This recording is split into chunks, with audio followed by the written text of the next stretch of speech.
சங்கீதங்களின் புஸ்தகம் 119வது அதிகாரம் வசனங்கள் 121 முதல் 128 முடிய. நியாயமும் நீதியும் செய்கிறேன், என்னை ஒடுக்குகிறவர்களுக்கு என்னை ஒப்புக்கொடாதேயும்.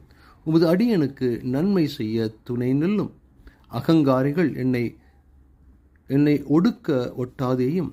உமது இரட்சிப்புக்கும் உமது நீதியின் வார்த்தைகளுக்கும் காத்திருக்கிறதுனால் என் கண்கள் பூத்து போகிறது.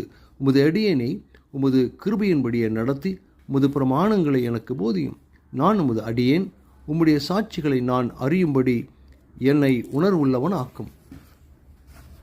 நீதியை செய்ய கர்த்தருக்கு வேலை வந்தது. அவர்கள் உம்முடைய நியாயப்பிரமாணத்தை மீறினார்கள்.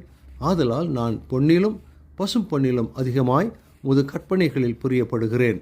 எல்லாவற்றையும் பற்றியும் நீர் அருளின எல்லா கட்டளைகளும் செம்மை என்று எண்ணி சகல பொய்